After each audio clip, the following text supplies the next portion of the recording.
रामपुर नाम का छोटा सा गांव था। चारों तरफ खेत खलिहान, आम और पीपल के पेड़, बीच से गुजरती छोटी सी पगडंडी और पगडंडी के किनारे बनी हुई मिट्टी की झोपड़ियाँ। इस गांव की सबसे बड़ी खासियत थी कि यहाँ के लोग मिलजुल कर रहते थे। चाहे किसी के घर शादी हो या दुख का मौका, पूरा गांव एक परिवार की तरह खड़ा हो जाता। इसी गांव में रहता था गप्पू। उम्र सिर्फ 12 साल, लेकिन आँखों में बड़े सपने और दिल में मासूमियत भरी हुई। उसके गालों पर गड्ढे पड़ते थे जब वो हंसता, और उसकी शरारतें तो पूरे गांव को हंसा देती। गप्पू का सबसे बड़ा साथी और सबसे प्यारा दोस्त था शेरू, उसका वफादार कुत्ता। शेरू न सिर्फ उसका साथी था, बल्कि उसकी हर खुशी और हर दुख में बराबर का हिस्सा भी था। सुबह जब मुर्गे बांग देते और सूरज की किरणें खेतों पर गिरती, गप्पू अपनी मम्मी की मदद करता। कभी चूल्हे के लिए लकड़ी लाता, कभी पानी भरने के लिए मिट्टी का घड़ा लेकर तालाब तक जाता। शेरू उसके पीछे पीछे भागता। गप्पू शरारत से कहता, शेरू देखो कौन पहले पहुँचेगा तालाब तक, और दोनों दौड़ पड़ते। अक्सर शेरू ही जीत जाता और पानी में कूदकर मजे से नहाने लगता। गप्पू हंसकर कहता,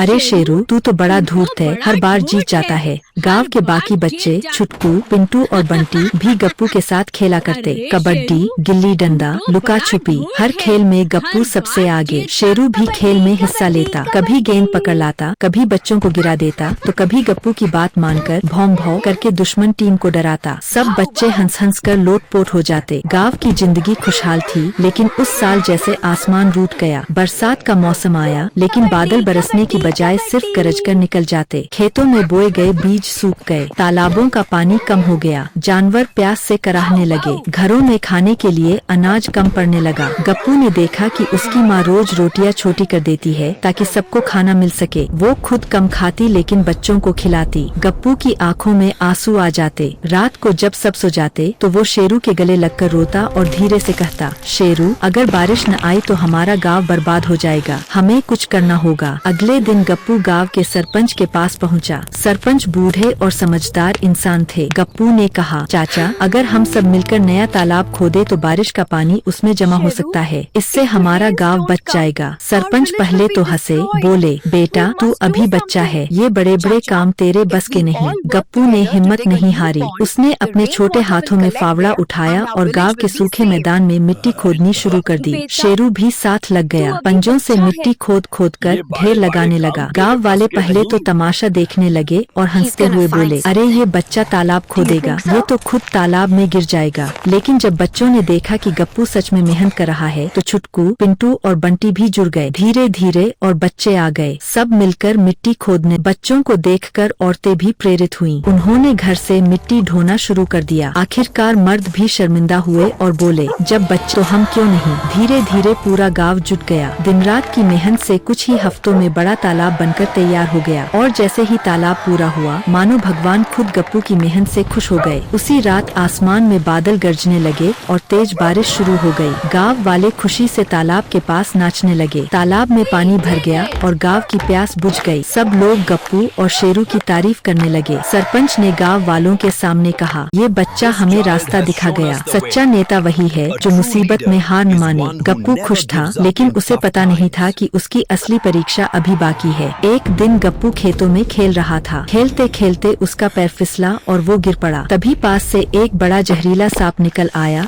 और उसकी तरफ बढ़ने लगा। गप्पू डर के मारे चीख पड़ा। तभी शेरू दौड़कर आया और बिना अपनी जान की परवाह किए सांप पर टूट पड़ा। दोनों में भयंकर झड़प हुई। गांव वाले दौड़े और डंडों से सांप को मार भगाया, लेकिन तब तक शेरू बुरी तरह घायल हो चुका था। गप्पू शेरू को गोद में लेकर रोने लगा। शेरू तूने मेरी जान बचाई, मैं तुझे खो नहीं सकता। गांव वाले तुरंत वैद्य जी को बुलाए। वैद्य जी ने जड़ी बूटियों से शेरू का इलाज किया। कई दिन तक शेरू कमजोर रहा, लेकिन गप्पू उसकी सेवा करता रहा। सुबह शाम उसे खाना खिलाता, पानी पिलाता और उसके पास बैठकर कहानियाँ सुनाता। धीरे धीरे शेरू फिर से ठीक हो गया। इस घटना के बाद गांव वालों की नजर में गप्पू और शेरू दोनों हीरो बन गए। गांव के लोग बच्चों को सिखाते, देखो छोटा बच्चा भी अगर हिम्मत करे तो बड़े बड़े काम कर सकता है, और दोस्ती ऐसी होनी चाहिए जैसी गप्पू और शेरू की है। गांव में त्योहार आया। हर घर में ढोलन गाड़े बजने लगे, औरतें नाचने लगी, बच्चे झूले झूलने लगे। गप्पू ने देखा कि अब गांव में फिर से खुशियां लौट आई है। खेत हरे भरे हो गए थे, तालाब पानी से भर गया था और लोग उम्मीद से जीने लगे थे। गप्पू और शेरू अक्सर तालाब के किनारे बैठते। गप्पू आसमान की तरफ देखकर कहता, एक दिन मैं बड़ा आदमी बनूंगा, लेकिन तू हमेशा मेरा सबसे बड़ा दोस्त रहेगा। शेरू अपनी पूंछ हिलाकर मानो कहता, हमेशा।